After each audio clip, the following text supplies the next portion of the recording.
quais são os principais macronutrientes que nós temos? Nós temos as proteínas, os carboidratos e as gorduras. Vamos falar então do consumo de proteínas, tá? Qual é a quantidade de proteínas que a gente deve comer todos os dias, né? Alguns trabalhos falam em 1,2, 1,4, mas a maioria aceita que 1,6 gramas de proteínas por quilo por dia seria o recomendado.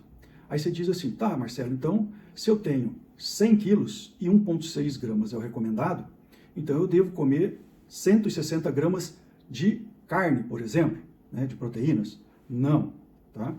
Um bife, por exemplo, de 100 gramas, ele vai ter 20 gramas em proteínas, tá? Então não é 160 gramas, no caso, paciente de 100 quilos, de carne, de alimentos que tenham proteínas. São 160 gramas de proteínas mesmo, ok? E por que eu estou falando de carne? Porque é um dos alimentos mais ricos que nós temos aí em proteínas. Para quem está querendo ganhar massa muscular, 1,8 gramas por quilo, 2 gramas ou mais gramas por quilo por dia de proteínas pode trazer benefícios ainda maiores, tá? Para os meus pacientes eu gosto ali de acima de 1,8 gramas por quilo por dia em proteínas, tá? Certo? Mas e as fontes de proteínas então?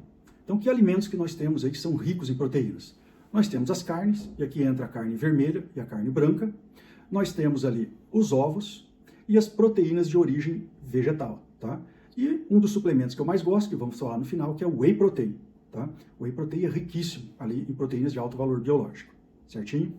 Aí você me pergunta, tá, Marcelo, carne vermelha, é verdade que pode estar associada a câncer, a maior risco cardiovascular? Tem pesquisas nesse sentido, sim, tá? Então, qual seria a recomendação, tá? Há poucos trabalhos mesmo dando uma recomendação direta, tá? Mas tem um trabalho que dizia o seguinte, olha, de preferência não consumir carne vermelha mais que 2 vezes por semana, tá? Outro trabalho diz o seguinte, olha, seria interessante não consumir mais que 500 gramas de carne vermelha por semana, tá? Isso seriam as recomendações, então, saudáveis, tá?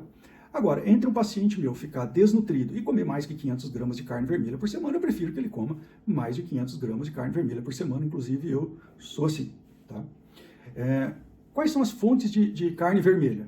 São os mamíferos, tá? Então, as carnes dos mamíferos são consideradas vermelhas. Aí você fala assim, ô Marcelo, mas eu ouvi dizer que a carne de porco, ela não é vermelha, ela é branca, e o porco é um mamífero. Na verdade, pessoal, isso é mais uma campanha de marketing, tá? A carne do porco, ela é vermelha também, mas ela tem realmente ali um percentual menor de gordura comparado à carne bovina, por exemplo, tá? Então, a carne do porco, ela é vermelha, mas ela tem um percentual menor de gordura quando comparado à carne bovina, tá? E as carnes brancas, quais são?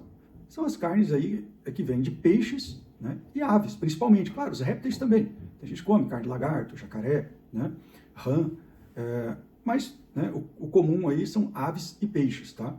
Elas são consideradas melhores que as carnes vermelhas, tá?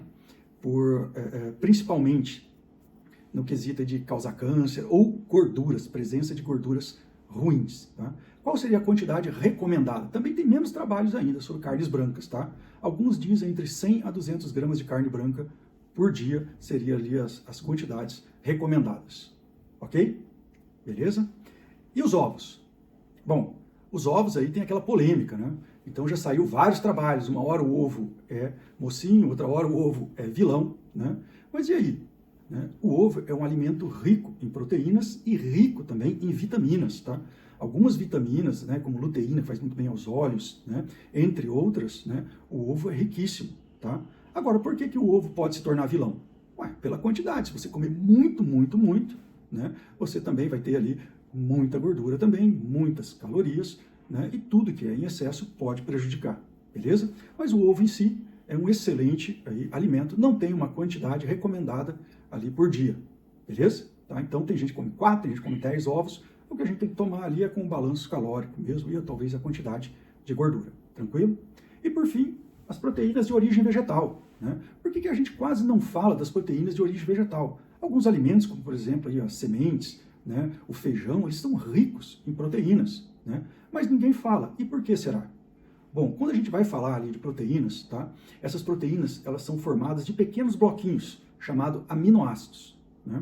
E o nosso corpo, ele produz grande parte dos aminoácidos para sintetizar as nossas proteínas. Mas alguns aminoácidos o nosso corpo não produz.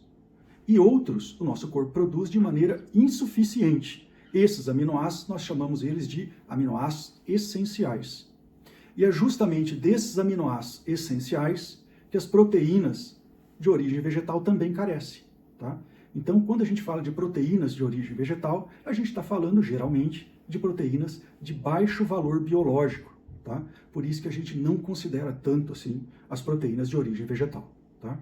E o whey protein? O whey protein é derivado do soro do leite. Então as proteínas dele também é de origem vegetal e são uma das melhores que nós temos, mas a gente vai comentar mais com ele ali no fim quando a gente estiver falando de suplementação. Certinho? Beleza quanto às carnes?